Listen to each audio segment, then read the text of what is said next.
Selanjutnya untuk bagian penjualan dan pembelian. Saya akan masuk ke pembelian terlebih dahulu. Jadi di bagian pembelian, ini pengisiannya sebenarnya mudah ya, dan di file contohnya juga teman-teman bisa melihat. Jadi mengisi tanggal seperti biasa, tanggal pembelian, dan ini harus format tanggal. Saya simpelnya adalah kalau kita mengisi 1 Januari, jangan ditulis 1 Januari 19, karena lihat, dia akan jadi merah. Karena ini formatnya adalah teks, bisa kelihatan di sini teks nih di bar formula. Jadi kalau kita 5 Januari, kita bisa mengetik 5 Jan, atau Januari pakai Y, 19. Nah, nanti kan terlihat nih format tanggal. Nah, seperti inilah format tanggal yang bisa dibaca dan diproses oleh Excel.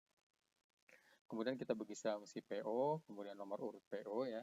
Jadi mungkin ini lebih mudah. Nomor urut PO itu kalau kita kebutuhannya mencetak.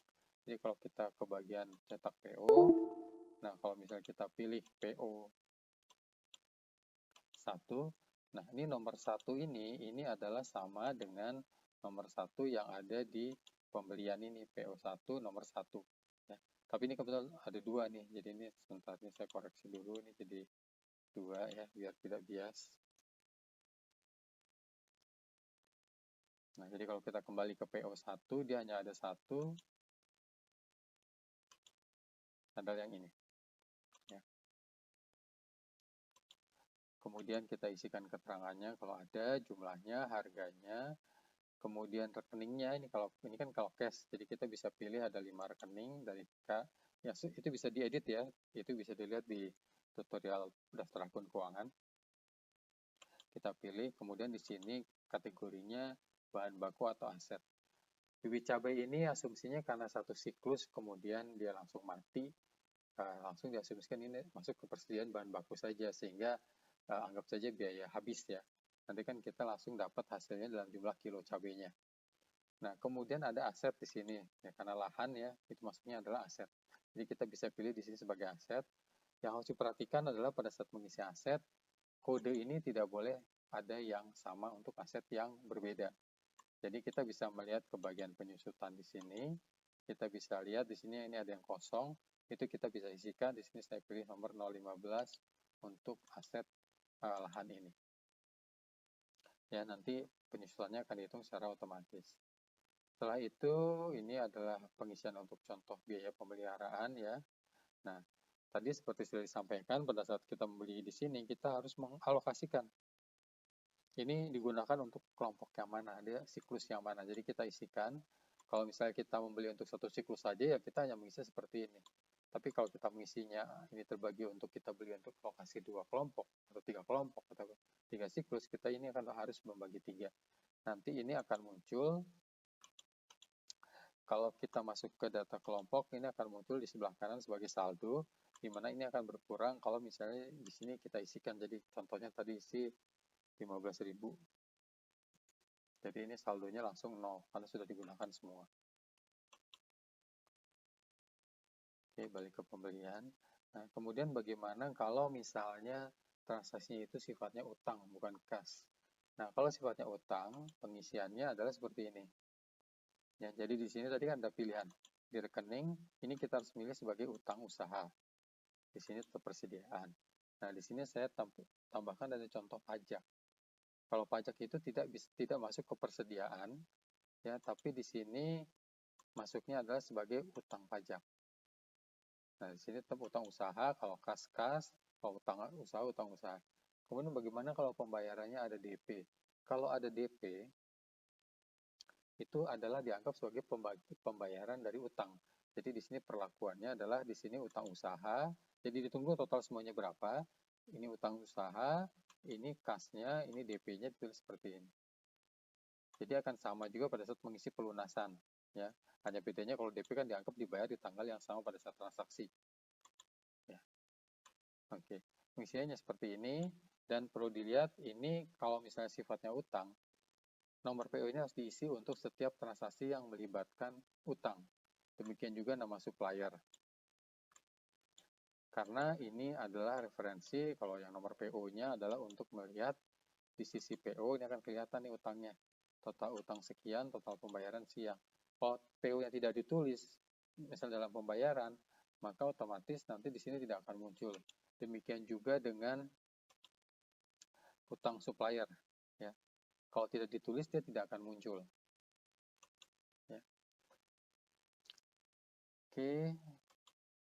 Mungkin kalau tadi lihat ini ada utang apa ini 5 juta, tapi kalau dicontoh ya, nanti di file contoh kalau tidak muncul, itu adalah utang tahun kemarin. Jadi kalau teman-teman tadi sempat melihat yang setup data supplier, itu ada utang 5 juta, dan itu ada pembayaran 1 juta di baris terakhir dari penerimaan pengeluaran lain-lain, utang tahun sebelumnya.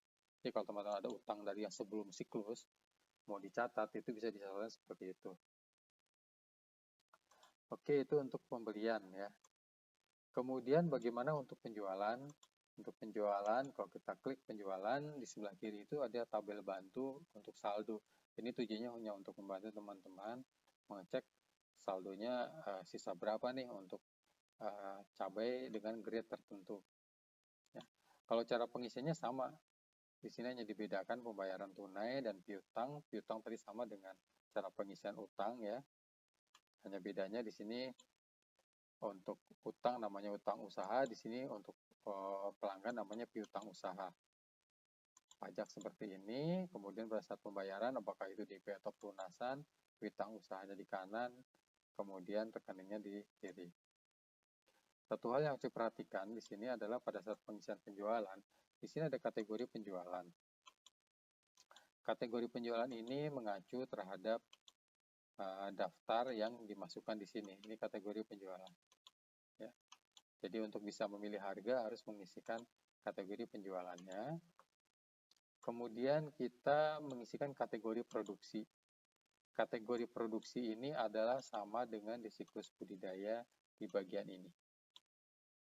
Ya. Ini kebetulan ya sama-sama grade 1, tapi kadang-kadang karena namanya mungkin bisa berbeda. Misalnya grade 1 mau dibedakan cabai merah premium, cabai merah secara penjualan ya, cabai merah premium, cabai merah besar atau bagaimana gitu.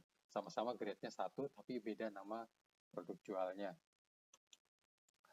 Kemudian tadi kategori produksi, kemudian ini kelompok. Nah, ini ada kelompok 1 atau siklus pertama tadi.